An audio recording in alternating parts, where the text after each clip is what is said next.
최근 문준용 씨 의혹에 관한 제보 조작 사건으로 정치권이 시끄럽습니다.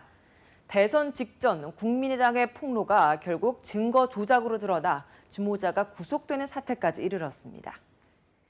권력을 위해서는 수단과 방법을 가리지 않는 가짜 공작이 드러난 건 이번뿐만이 아닌데요.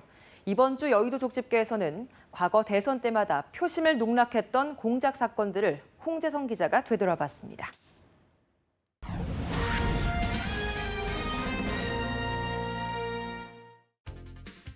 1997년 12월 15대 대선 직전 이회창 한나라당 후보 측 인사들은 북한과 접촉해 휴전선 인근에서 무력 시위를 요청합니다. 이른바 총풍으로 알려진 북풍 공작이었습니다. 당시 김대중 새정치국민회의 후보가 김종필 자민련 총재와 손을 잡은 DJP 연합으로 지지율을 올리자 다급해진 이 후보 측에서 판세를 바꾸려는 시도를 한 겁니다. 그러나 이 사건은 오히려 역풍을 맞았고 결국 김대중 후보가 당선돼 최초의 수평적 정권 교체가 이뤄졌습니다. 2003년 대법원은 총풍 공작에 가담한 이 후보 측 관계자 3명에 대해 국가보안법 위반 등으로 유죄를 확정했습니다. 이 사건은 큰 선거 때마다 불거지는 북한과의 뒷거래 의혹이 처음으로 사실로 드러나면서 많은 국민들에게 충격을 줬습니다. 2002년 16대 대선에서 두 번째 도전에 나선 이회창 후보. 이번엔 대선 공작의 피해자가 됐습니다. 이 후보의 두 아들 이정현과 이수연의 병역 서류가 조작돼 군 면제를 받았다는 김대엽 사건이었습니다.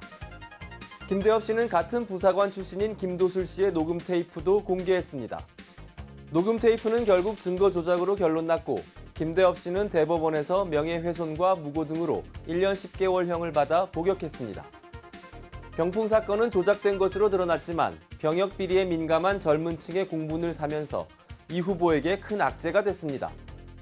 이 후보는 노무현 민주당 후보에게 패해 두 번째 청와대 입성 시도가 좌절됐습니다. 17대 대선에서는 이른바 BBK 사건이 문제가 됐습니다. 투자 자문회사 BBK 주가 조작 사건에 이명박 당시 한나라당 대선 후보가 개입됐다는 의혹이었습니다. BBK 대표인 김경준 씨는 이 후보가 BBK의 실소유주라고 주장했고 이 후보는 자신도 사기를 당했다고 반박했습니다. 김 씨가 증언하겠다며 급히 귀국한 것을 두고 당시 정치권에선 여권의 기획 입국설이 제기되기도 했습니다. 이와 맞물려 김 씨와 미국 교도소에 함께 수감됐던 신모 씨가 썼다는 가짜 편지가 공개돼 파장이 일기도 했습니다. 5년 뒤 18대 대선에서는 새누리당 박근혜 후보 측이 주장한 노무현 전 대통령의 서해 북방 한계선 NLL 포기 발언 의혹이 대선 전국을 강타했습니다. 이 논란은 보수 진영 결집 효과를 가져오면서 당시 민주당 문재인 후보에게 엄청난 타격을 안겼고 결국 새누리당 박근혜 후보가 대권을 쟁취하게 됩니다. 그러나 이듬해 검찰 수사 결과 노 전 대통령이 김정일 국방위원장과의 회담에서 서해 NLL을 포기하겠다고 발언할 사실이 없는 것으로 확인됐습니다. 이번 19대 대선에서는 문 대통령의 아들 준용 씨의 고용정보원 채용 비리 의혹이 막판까지 이슈였습니다. 이 의혹은 국민의당이 주로 파고들었고 자유한국당이 가세했습니다. 문재인 후보 아들 준용 씨와 함께 미국 뉴욕 파슨스 디자인 스쿨 대학을 다녔던 한 동료는 지난 2006년 12월 준용 씨의 한국 고용정보원 채용 응시 과정에 대해 준용 씨가 아빠가 얘기를 해서 어디에 이력서만 내면 된다고 얘기를 했던 거라고 말했다고 증언했습니다.